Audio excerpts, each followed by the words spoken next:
Well, here we go again, man. A case of deja vu. We gotta pull. Well, I gotta pull this damn gas tank once again and do this fuel pump once again. Hopefully this will be the last time, right? I also want to mess with the tint on this today.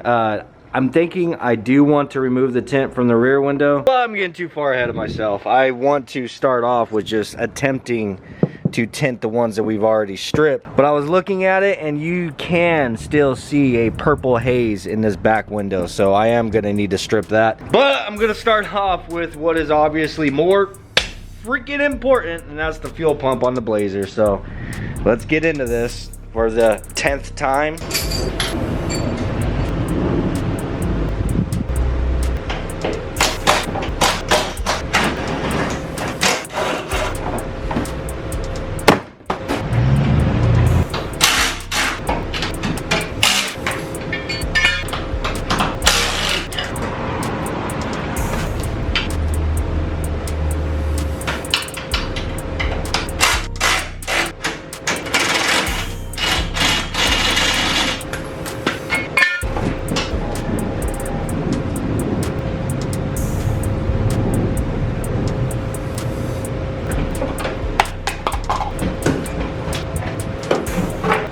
There ain't never an easy way with that filler neck.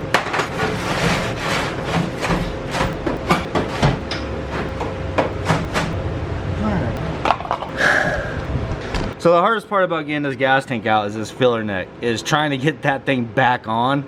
So I was trying to not have to disconnect it this time, but of course this isn't rubber. This doesn't flex. That's metal, and it goes up above the frame, and it ended up wedging in there. So that's what I was saying. There just ain't an easy way with this damn filler neck.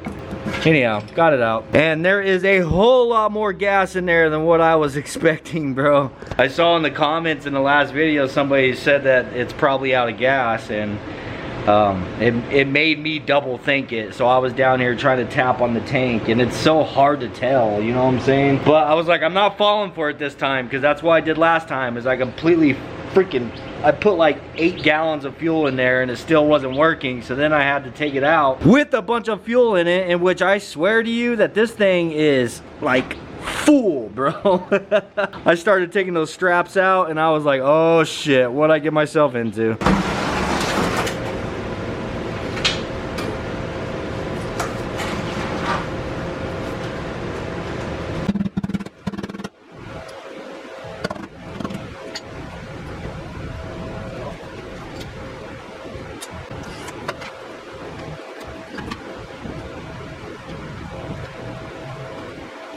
Alright, so we are going to plug our power probe into our nice convenient little studs right here.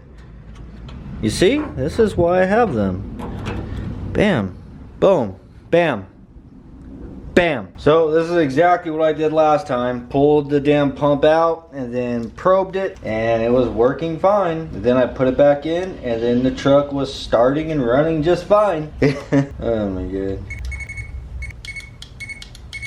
But that is not the case this time, I am happy to say. So did the pump die?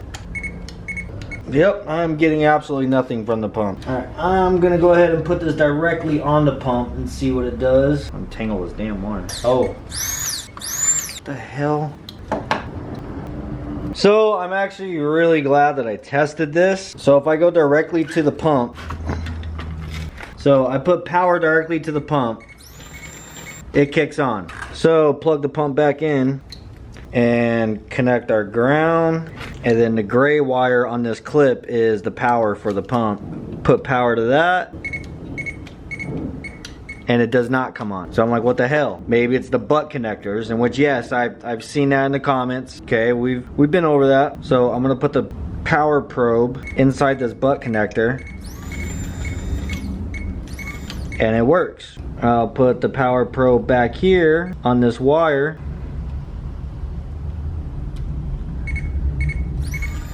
And it works. So that is the ground and the power passing through these butt connectors. So that's not the problem. But now if I go even further, stab into the wire out here, I'm applying power and the pump is not coming on. So whatever is going on here, it lies in here where the power is supposed to be passing through this housing. It's not passing through the housing. So once again, that pump is good. We are gonna switch this out because I did get a brand new Walbro pump, but this pump is still good. The problem lies inside of here. So, oh man, you gonna give us some donuts, dude? Come on, do it, man. Come on. Come on. I've been trying to kind of bring them out one at a time to give them some like one-on-one time with me. They come out here and hang out, get a little bit of time separated from one another. They are just, well, Toby especially. Toby is like crazy jealous, bro. You can't give puppers any attention without him running up and bombarding you and jumping on you. And then as soon as you stop giving puppers attention, then he starts attacking puppers. It's hilarious. But yeah, I've been just kind of letting them come out one at a time, let them do their own thing, you know what I'm saying? Be their own dog. Ain't that right, puppers? He's out there being his own dog right now. You peeing on everything, huh? Not in here though, huh? I've been keeping an eye on you sons of bitches. You're so fluffy, dude. You're so fluffy. Oh yeah, look at that.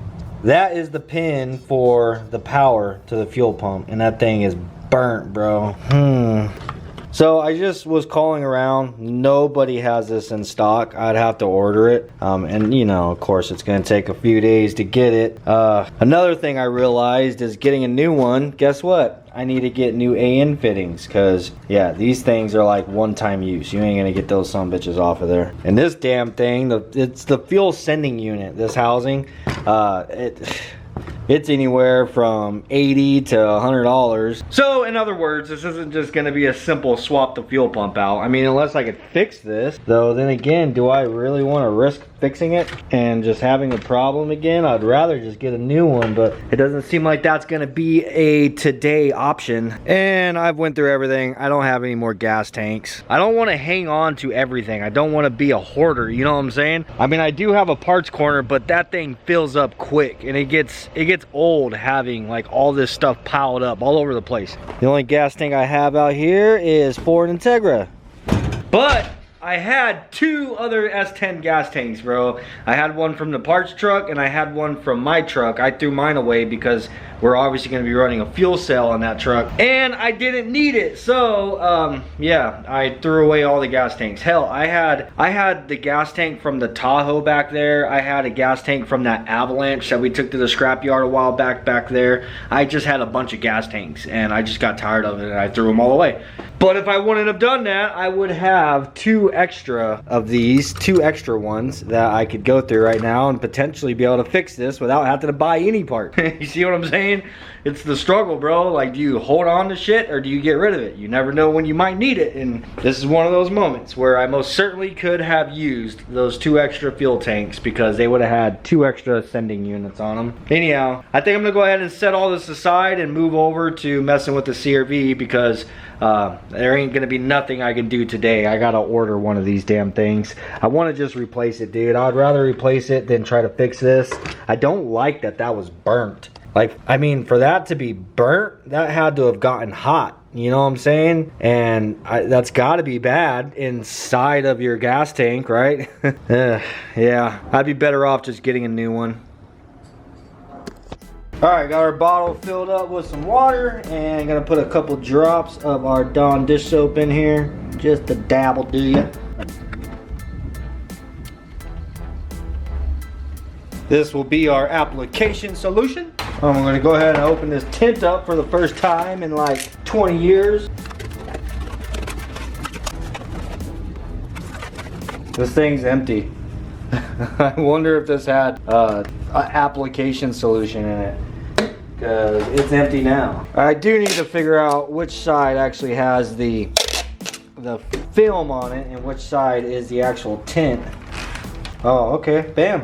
There we are. So from the videos I've watched, I've learned that it is really difficult to get that film off of the tint to expose the adhesive. And a trick to doing that is to put a piece of tape on both sides, and then you can get it to pull apart. Now I know the outside of the roll is where the film is at, so. All right, so I went ahead and I sprayed this side off. I'm gonna start off with just like doing one side at a time, bro. One window at a time, honestly. So I got all the dust and everything sprayed off of this side, and I did inside of the, I mean, this is my vehicle.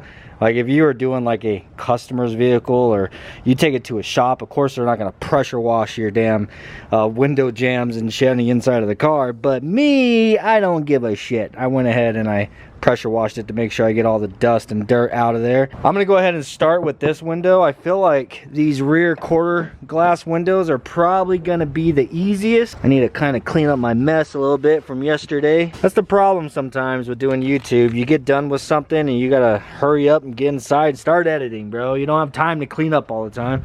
That's kind of the reason why I'm always doing my resets.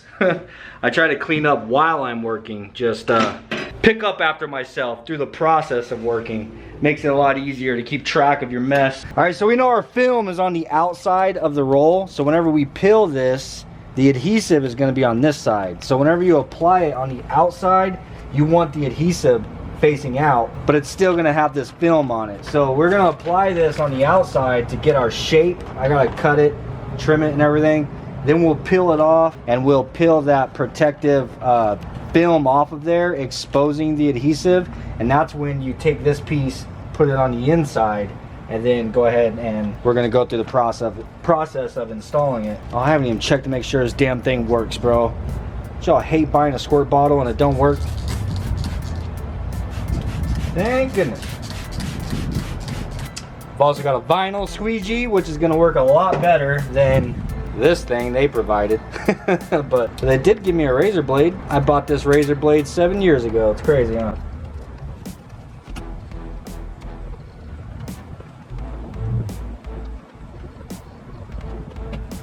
So we're basically doing the exact same thing that we are going to be doing on the inside to apply it. You know, you just cover it with your soapy water solution and you're gonna squeegee it on there, get it all nice and flat, and then we got to come back and trim it, and that's how we're going to get our shape that we are then going to apply on this side. Bam! Look at that tinted window there, boy. I'm going to go ahead and position my light behind the window. Hopefully it'll help me see a little better what it is I'm doing when I go to cut this out. Stay there, buddy. Oh. Yeah, it helps a little bit.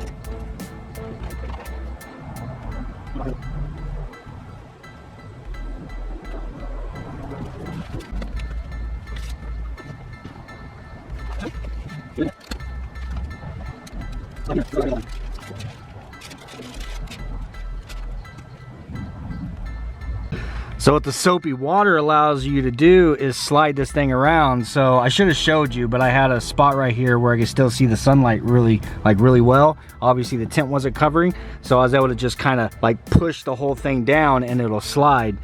That's why the soapy water is your best friend. And what's really nice is, oh, you see, there's a little pinhole right there. I don't know if you guys can see that. So I'm gonna slide the tint up till that's covered. Bam, bam, baby. Just squeegee all the water out from behind it.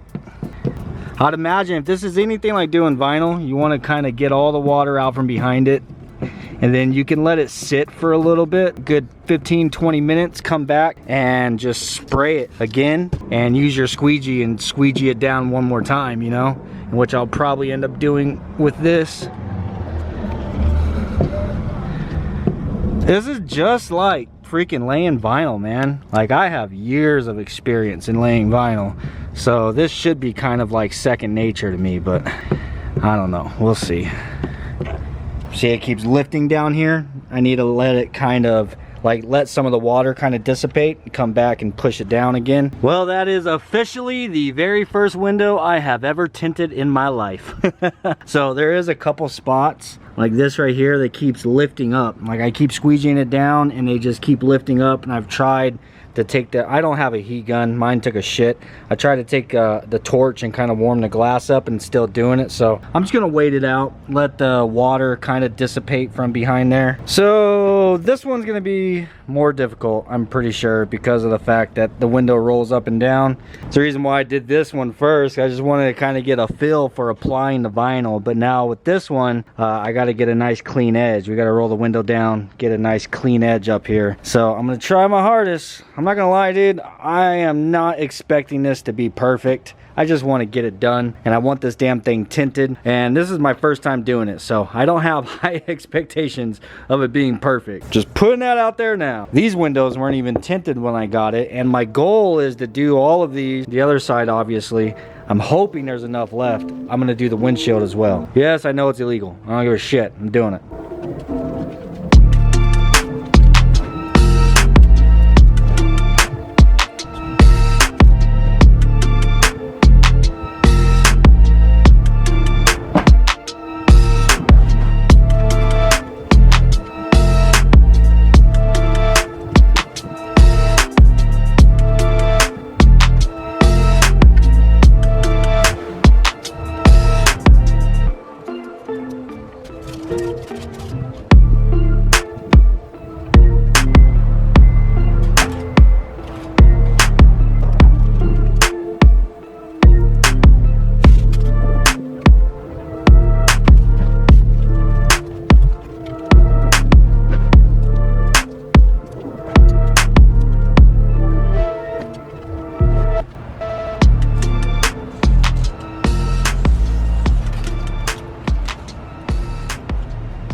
Well, I screwed that one up.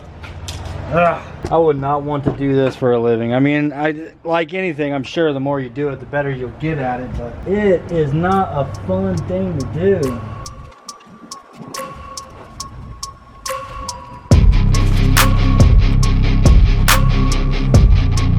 Alright, now I'm gonna try this damn front windshield, and I ran up to Circle K and I bought a really long freaking squeegee. Okay, you know what? They don't sell these at Circle K. I stole it. If it fits in your pocket, it's free. If it fits in your Suburban, it's free. How about that?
Well, I'm not gonna lie, bro, this really isn't nearly as hard as I was expecting. It sucks. It's definitely a time-consuming thing, and you do have to have patience. As far as difficulty, it's really not bad, man. I think I have my years of experience doing vinyl work at a sign shop to thank for that. It's really not much different, though vinyl does seem to stretch a lot easier. You don't necessarily need to apply heat to stretch vinyl whenever it's just a slight concave, you know, but I don't know. The only thing I'm struggling with on the front windshield is down here, trying to, I guess, trying to get the vinyl or the tint to shrink. I've been kind of heating it. I think at this point I just need to let some of that water evaporate out of there, you know what I'm saying? Because I'm squeegeeing this down. Where's my squeegee? Baby, come back to me. I think I have the little cheesy one in my pocket. You know, I'm pushing this down. Where's the one at?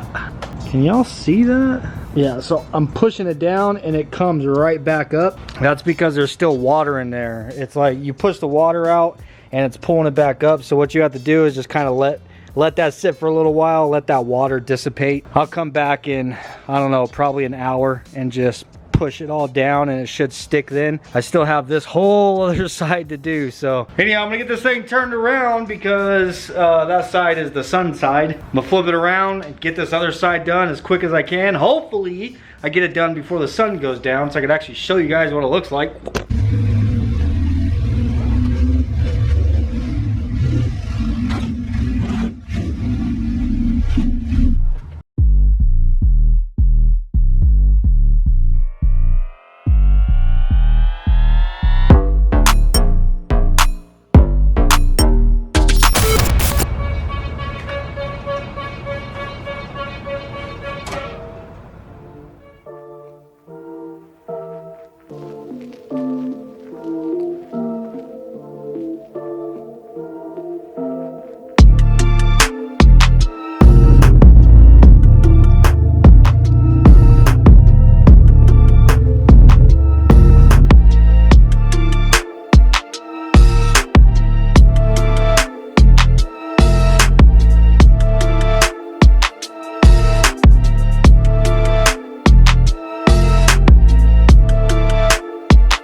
Dope, man. So the only thing that's missing now, of course, air conditioning. So I will be taking this thing down here pretty soon to the boys over at Arizona Muffler, get the AC up and going. But hell freaking yeah, bro, I love this 5% tint. This is gonna be really nice, seeing as it's got ice cold air conditioning inside this son bitch. It looks like it's getting dark outside, but nah, bro. Good Lord. But yeah, dude, for my first time, it came out pretty good. I mean, there are definitely imperfections in places. You know what I'm saying? It's definitely not perfect, but you know what? I'm glad I did this. It was definitely a learning experience. I think the hardest part of doing tint is cutting.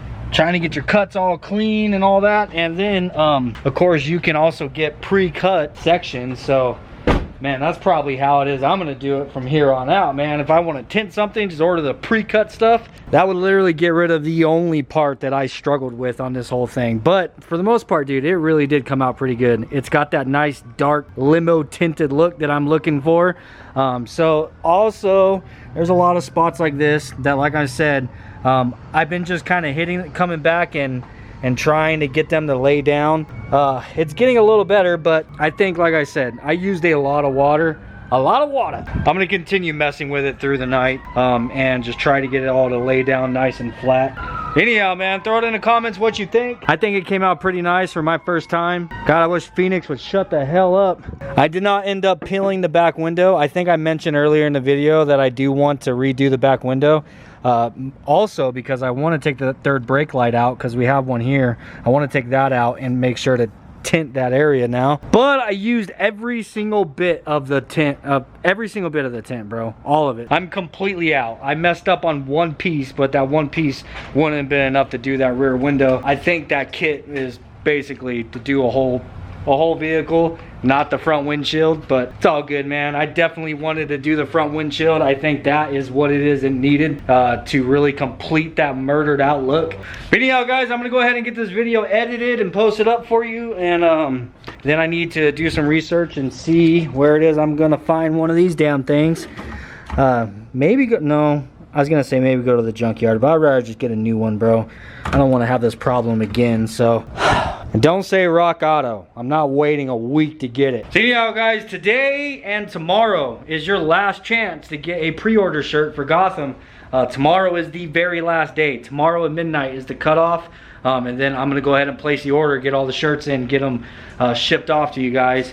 And then we'll tally everything up, see how much profit we made from the shirts, and see what it is we ended up with to be able to put into Gotham. I'll tell you right now, it's nowhere near the goal of 500 shirts. I think we have sold like 120 shirts now at this point. So if you want to help out and see Gotham get built, by all means, go ahead and grab yourselves a shirt. If not, it is what it is. Please do smash the like button if you liked the video, and I'll see you guys on the next one.